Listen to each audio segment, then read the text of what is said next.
तो उसकी भक्ति ने उसका कल्याण कर दिया, उसके पति को भी भक्ति के मार्ग पर मजबूत बना दिया। क्षमा बुझ जाए तो फिर जल सकती है, नाव भंवर में फंस जाए तो किनारे लग सकती है। मायूस न हो, इरादे न बदल, तकदीर किसी वक्त भी बदल सकती है।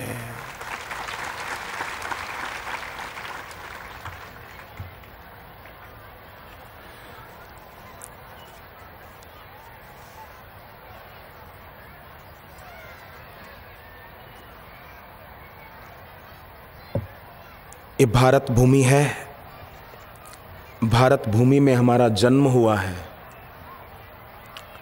भारत एक ऐसा विलक्षण देश है कि भारत देश में जन्म मुक्त होने के लिए ही होता है।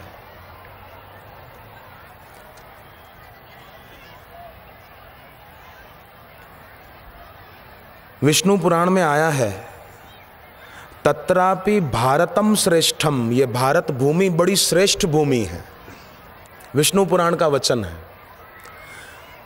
तत्रापि भारतम श्रेष्ठम जम्बू द्वीपे महामुने, यतो ही कर्म भूरेशा ततो अन्य भोग भूमय। अन्य भूमि तो भोग भूमि है, भारत योग भूमि है, जहाँ व्यक्ति कर्म करता हुआ निष्काम भाव से वो सिद्धि पा सकता है, सिद्धि। तो ऐसी भारत भूमि में हमारा जन्म हुआ है और ऐसा सत्संग हमको बापूजी के श्रीमुख से मिल रहा है। ये कितने सौभाग्य की बात है। तो जो भी सत्संग में आज आए हैं, यहाँ बैठे हैं, और भी कई जो असंख्य भक्त आ रहे हैं अभी भी, उन सभी को मेरा हाथ जोड़कर प्रणाम है। निश्चित जान लें कि जो सत्संग की धरती पर, सत्संग की जगह पर पहुंच गया, उसका भावी बहुत उज्जवल है, बहुत उज्जवल है। सत्संग मानो ऋषयमुख पर्वत की तरह है। जैसे सुग्रीव को वाली का डर था, क्योंकि वाली उसको मारने के लिए पीछे पीछे घूमता था। सुग्रीव को ऋषयमुख पर्वत के बारे में पता था कि वहां अगर मैं पहुंच जाऊंगा तो वाली उधर नहीं पहुंच पाएगा, इसलिए सुग्रीव उधर छुप के बैठ गए थे। वाली जो है वो कर्म का प्रतीक है। जैसे वाली ने पहले तो उसके लिए महल बनवा दिया था, पर बाद में उसको मारने के लिए पीछे पीछे घूमता था। कर्म का फल कब ऐसा कोई उदय हो जाए और आदमी दुखी, पीड़ित और चिंतित हो जाए, पता नहीं। तो ऐसी जगह पर पहुंच जाए जहां इसका प्रभाव न चले। जैसे ऋषयमुख पर्वत पर वाली नहीं आ सकता था, ऐसे ही सत्संग की जगह पर पाप, ताप और अशांति प्रवेश नहीं कर सकती, दुर्गुण और विकार प्रवेश नहीं कर सकते। वहां तो भक्त उनसे मुक्त रहता है। ऋषयमुख पर्वत पर वाली तो नहीं आ सकता था, पर वहां भगवान जरूर आ गए। सत्संग की जगह पर पाप ताप भक्त को सता नहीं सकते, विकार नहीं सता सकते, पर भगवान जरूर पधारते हैं। और हनुमान जी ने सुग्रीव की मित्रता भगवान से करा दी, तो क्या हुआ कि उसका शत्रु, उसको सताने वाला ही मारा गया। मुझे एक मंत्री की बात याद आती है जो हरियाणा सरकार में शिक्षा मंत्री हैं। आपने अगर नाम सुना हो तो मांगी राम गुप्ता उनका नाम है। अभी जांच कर सकते हैं, वर्तमान में वो मंत्री हैं। शिक्षा मंत्री और परिवहन मंत्री, 2 विभाग हैं उनके पास। जब वो मंत्री नहीं थे, मात्र विधायक थे मांगी राम गुप्ता, तो जींद शहर के रहने वाले हैं वो। जींद में सत्संग था बापूजी का 2 दिन के लिए, वो आए थे। शाम को मुझसे मिले और कहने लगे कि अब मैं भी कल बापूजी से दीक्षा लूँगा और वो कमाई करूँगा जो मेरे साथ जाएगी। बाकी तो दुनिया में आकर कमाया खूब, क्या हीरे क्या मोती, मगर क्या करें भैया, कफन में जेब नहीं होती जो कुछ साथ में लेकर जाएं। सब यहीं का यहीं छूट जाता है। बबूल के पेड़ पर हाथ डालो तो आम खाने को नहीं मिलेगा हुजूर, कांटे मिलेंगे कांटे। प्लास्टिक के फूलों को सुगंध के लिए उठाओ तो सुगंध नहीं मिलेगी।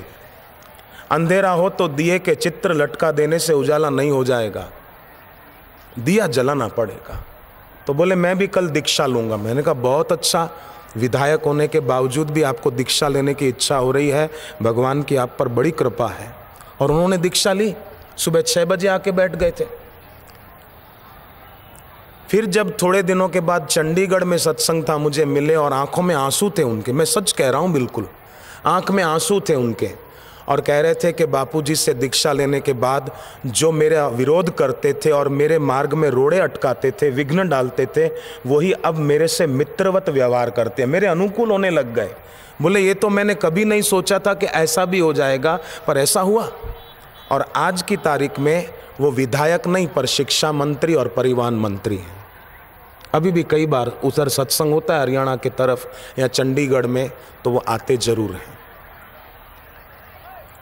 पद तो ऊंचा है पर पद का मद नहीं है। जैसे हमारे बीच यहाँ आज मंत्री जी आकर के बैठे हैं, तो पद तो ऊंचा है मंत्री का, परंतु पद का मद नहीं है। बापूजी के सत्संग में आकर के बैठे हैं तो अच्छी बात है।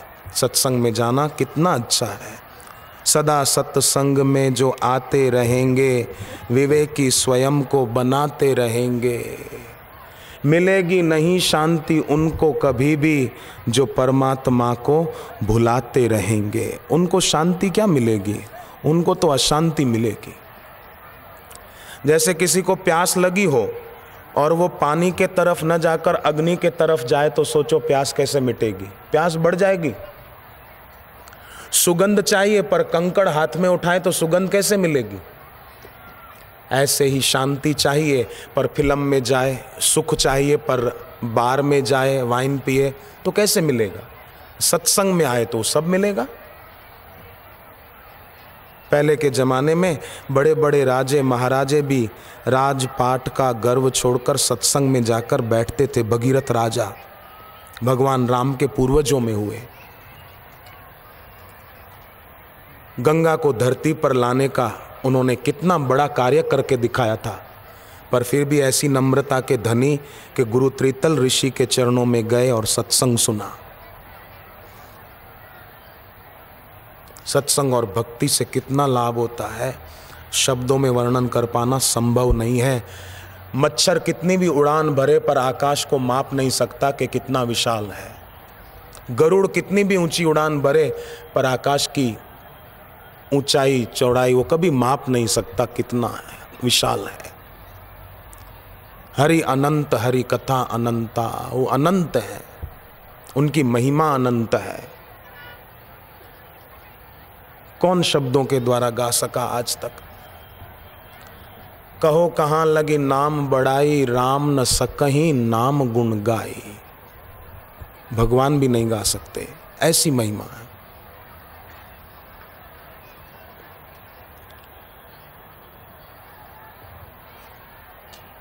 सुबह दीक्षा लेकर हजारों लोग गए, परंतु फिर भी देखो अभी भीड़ भक्तों की कितनी बढ़ती जा रही है। सत्संग सुनने आने वालों की भीड़ बढ़ती जा रही है।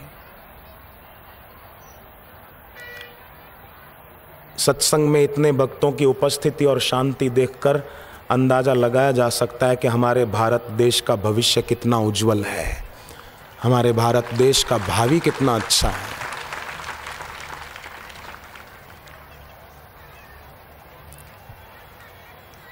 बाल संस्कार केंद्र चलते हैं बापूजी की प्रेरणा से, 17,000 से भी अधिक। उसमें बच्चों को बड़ी सुंदर सत्प्रेरणाएं मिलती हैं।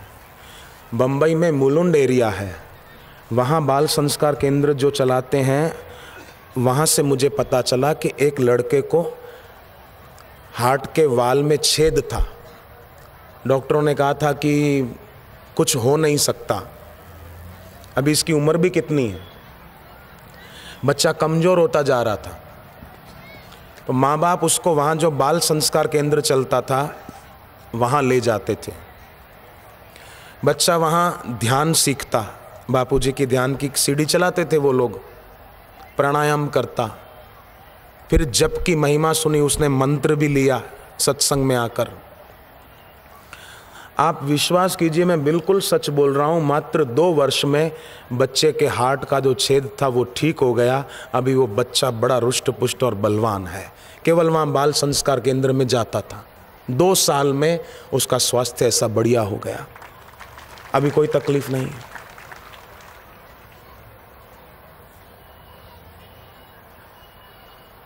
और संस्कार ऊंचे मिले, वो कितना फायदा हुआ। रिजल्ट अच्छा आने लगा, स्कूल में अच्छे नंबरों से पास होने लगा, वो कितना अच्छा हुआ। और फिर भक्ति भी मिल गई इस संसार से तारने वाली। भक्ति में और सत्संग में जिनकी रुचि नहीं ना, वो लोग तो कैसे, दो सहेलियां थी, एक फूल बेचती थी, एक मछलियां बेचती थी। एक दिन